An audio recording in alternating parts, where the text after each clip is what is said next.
Hi, Kathryn here with Handmade by Circle Art Designs. Well, let's make a cat and moon necklace. This is October project number 8, last of October, and our October Bargain Bead Box project number 3. This is actually listed as a Crescent Moon and cat pendant. Isn't that beautiful? Oh, I love it. Let's turn our eyes to the mat and get started. So, as I turn my eyes to the mat and see my beautiful glass, give thanks to the Lord. And this is what I am giving thanks to the Lord for today. It, as I told you, has turned nippy here.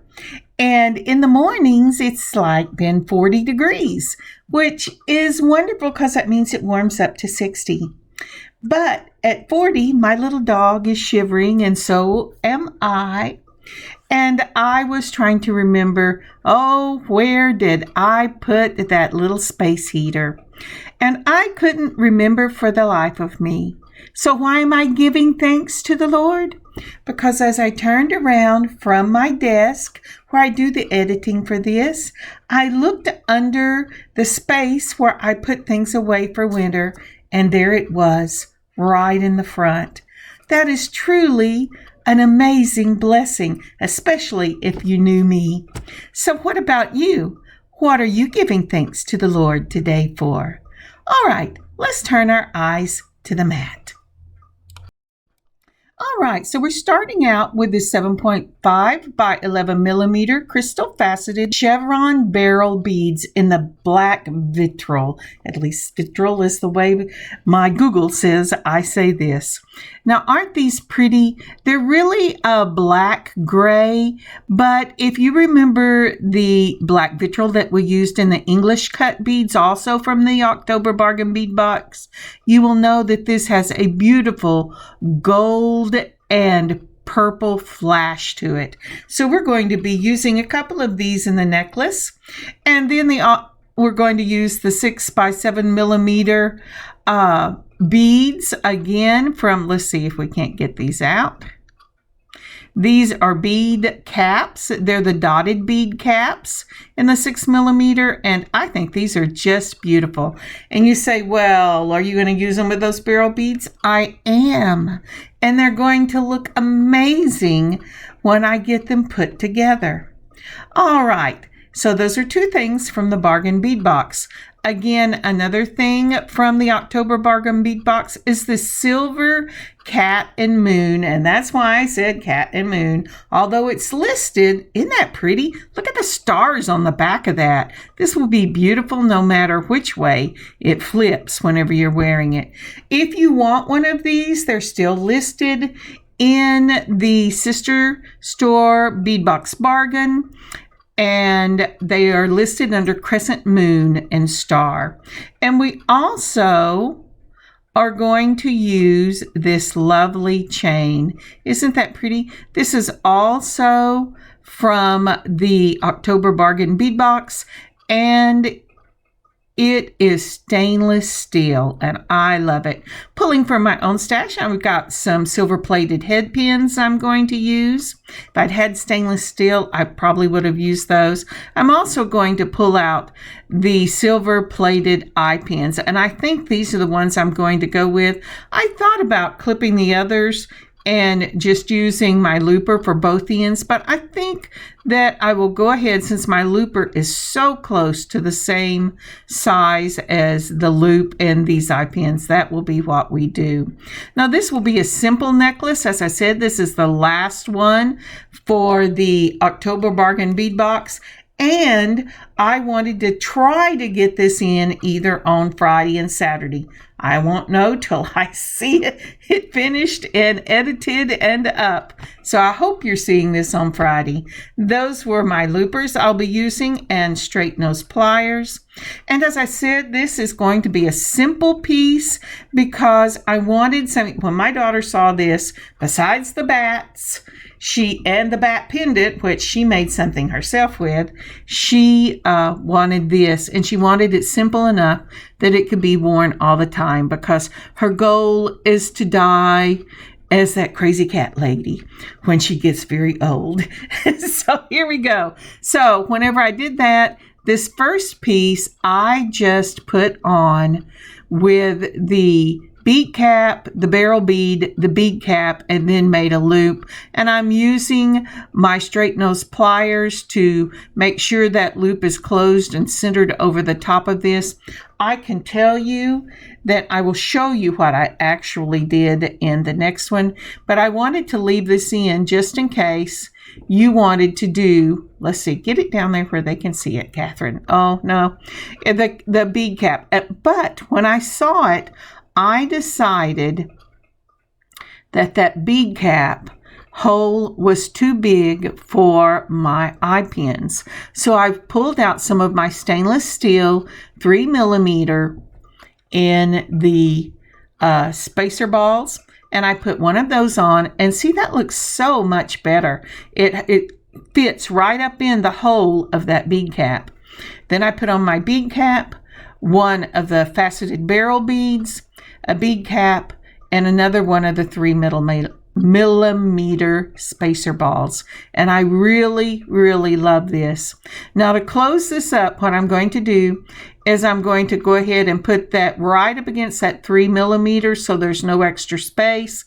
I'm going to back it off just a little bit to try to get it mostly over the top of my piece. You want it to sit right in the top so it'll hang straight.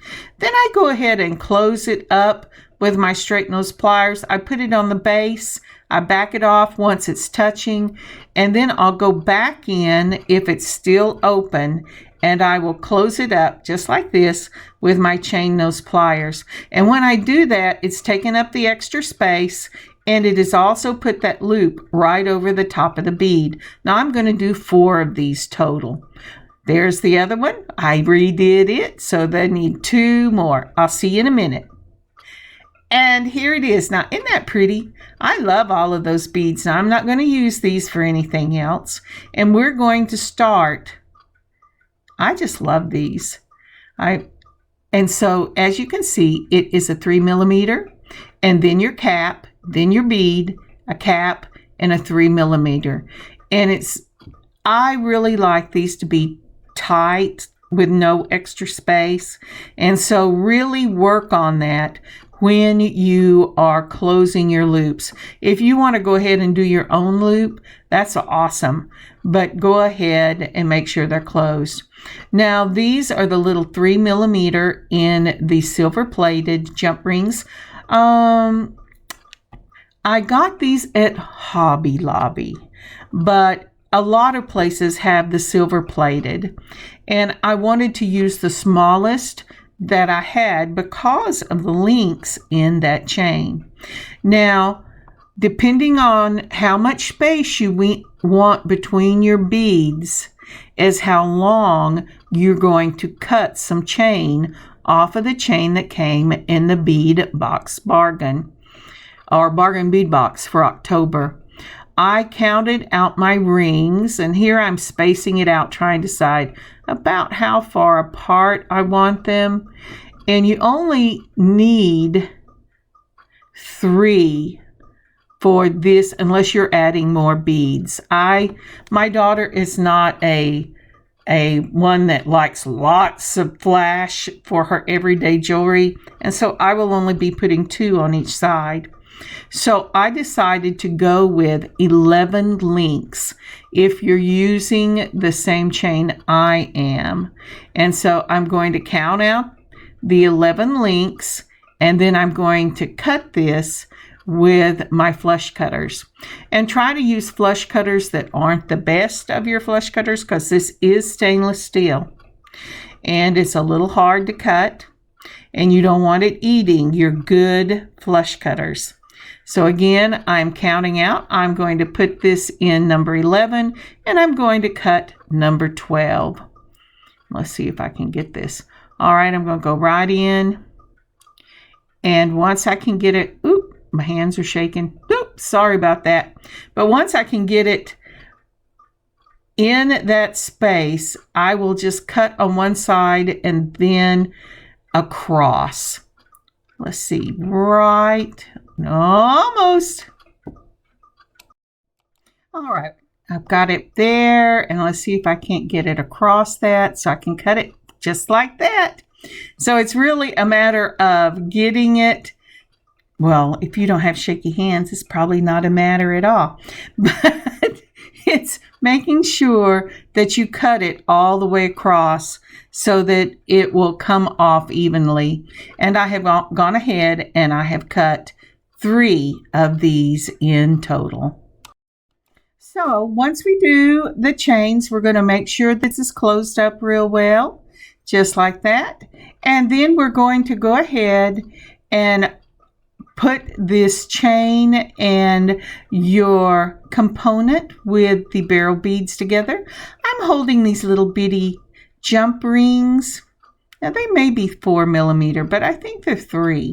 I'm going to go ahead and hold these little jump rings together between 2 chain nose pliers. Twist only one side so you don't strain the metal, and I'm putting on my component and then my chain. Once I do that, I'll go back and twist one side again so that it closes. I do a slight rocking motion. I've touched it with the top of my finger to make sure it's not rough. If it's rough, it's probably not closed. And then I'm going to do it again. Open up that jump ring just like that.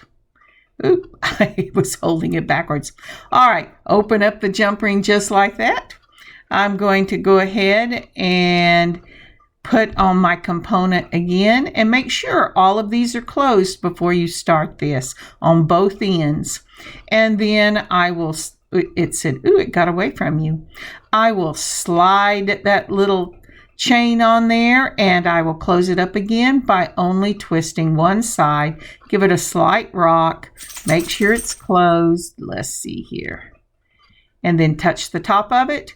And if it's not rough, it should be closed. Sometimes they trick me, but it should be closed. I'm going to do that on the other side again. And this, I'm going to do the same thing with opening up the jump ring and then putting on the component and then putting on another chain. And let's just get some music and fast forward through this.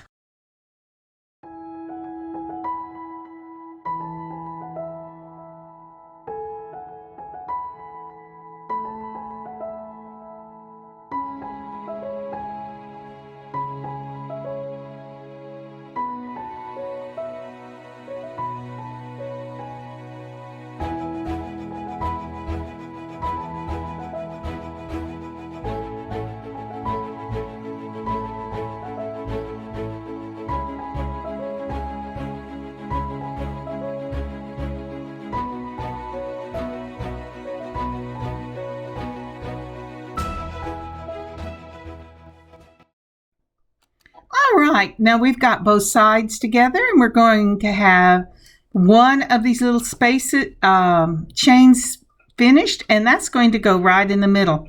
Now, if you don't want a lot of movement in this pendant, you could join this with a couple of jump rings and let this ride over it, but I want to have some movement in the pendant so that it will have about 2/3 to an inch of space to move in. So again, I've opened up my jump ring. I have put on my component and then the other chain. Now I will be joining both sides of this component chain combination in the middle with the last of the 3 chains that we clipped. Now I'm going to go ahead and I'm going to put on the bell that came with the pendant from the October Bargain Bead box. I just love the back of that. It's so pretty. I was checking to make sure there was no writing that I needed to be aware of. And then I'm going to open up another jump ring between the 2 chain nose pliers, just like that. Then I'm going to add, this time, I'm going to add my chain because I have that big heavy pendant on it and I do not think that it'll hold. But this is one of the exceptions to the time that I try to break my rule of being consistent.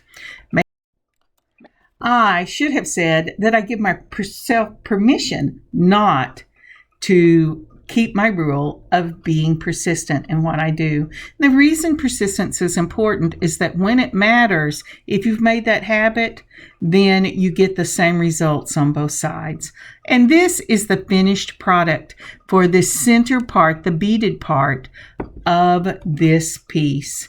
It is going to be a beautiful everyday piece. You can wear this piece year round with that cat sitting on that silver moon, looking at that dark night sky. That is just gorgeous. I love this piece, and I would be happy to wear it in the fall, the winter, the summer, or spring. Now then, I have measured out the center piece. I want she does a 24 to 25 inch. It is 7.5 inches. So I took the 7.5 and subtracted it from 24.5. Tells me how much of the chain I'm going to need.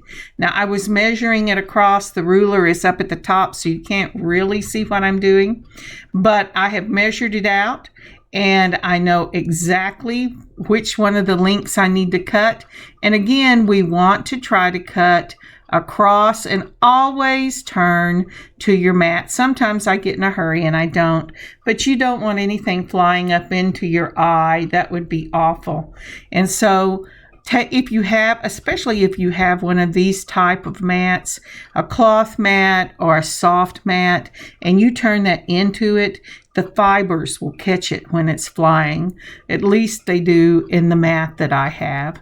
All right, now I've folded it in the middle. I found the middle because I'm going to put a clasp on this so that she can make it longer or shorter depending on what she wants.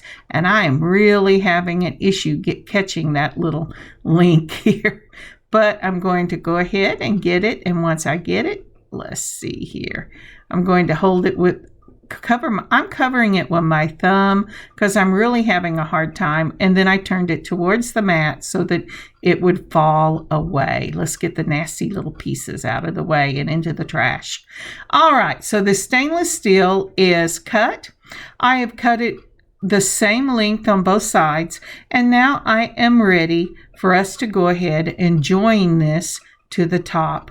Now I will be joining this to the top the top to the beaded section is what I should say, with the same little jump rings that I have been using, so it gives it a consistent look. So let's put some more of these little pieces out. I've also got an extender so she can make it longer if she would like to, and a lobster claw clasp. I bought the extenders and lobster claw clasps on Amazon. The one I found had them in a box that came with extenders, clasps, and as a bonus, it came with ribbon endings. And I thought that was great. I use it on my loom work a lot. Again, twist it open. I'm putting on my component, then on the chain, if I can.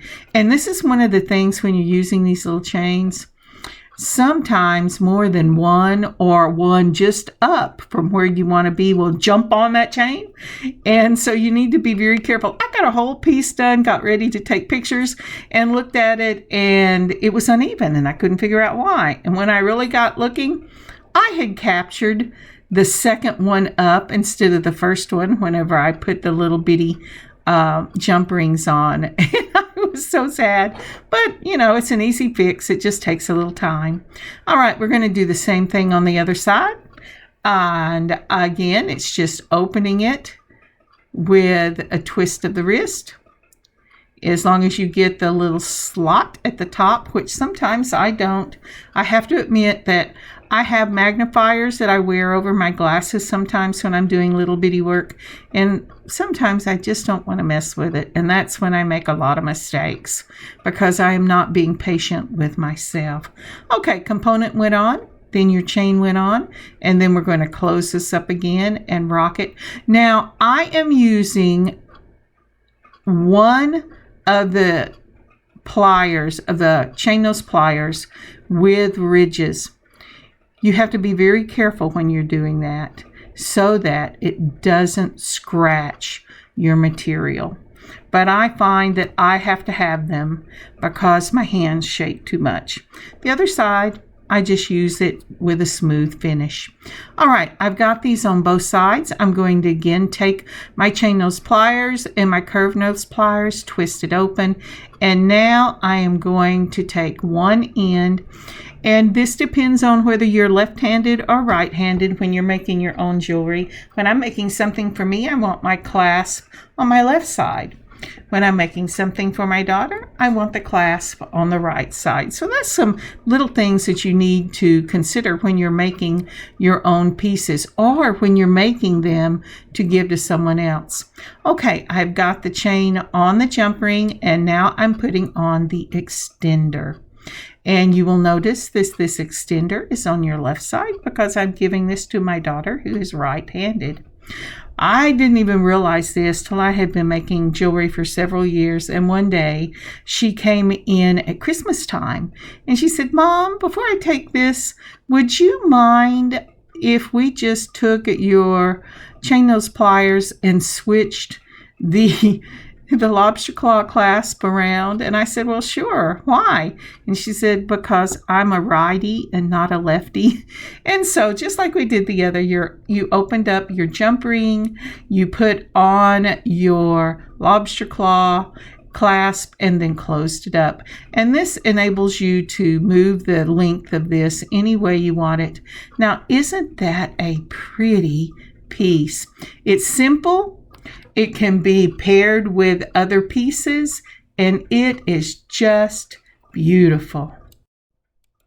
And you might be thinking, what are you doing? I thought we were through. Well, that's true, but you remember when I told you in the October Bargain Bead Box we had used the black vitriol in the English cut at the beginning of this? Well, I have taken one of these that we did in our bat necklace and in our bat bracelet. It has that same flash in it. And I am going to go ahead. I'm trying to show you it has the same flash. And I'm going to go ahead and I'm going to put a little charm on the end of my extender. It makes it easier to hold, and it makes it pretty so that whether people are looking at you coming or going, you have something really pretty that they see. And so I put on a 3mm spacer ball, the English cut, and a spacer ball, and I've used my loopers. And before I close this up, let's go ahead and put that on just like that. And then I will close this up and the little charm will just dangle. And this is just a really nice touch. It has a tendency to make you feel pretty either way. And if you wear your hair up, wear it in a ponytail, a bun, have a short cut, it doesn't matter because your necklace looks finished. And it's beautiful regardless of whether it's in the back or the front. Now, isn't that pretty with that little flash? That is awesome. And now this piece is finished. All right, let's clean this up and show you a little bit.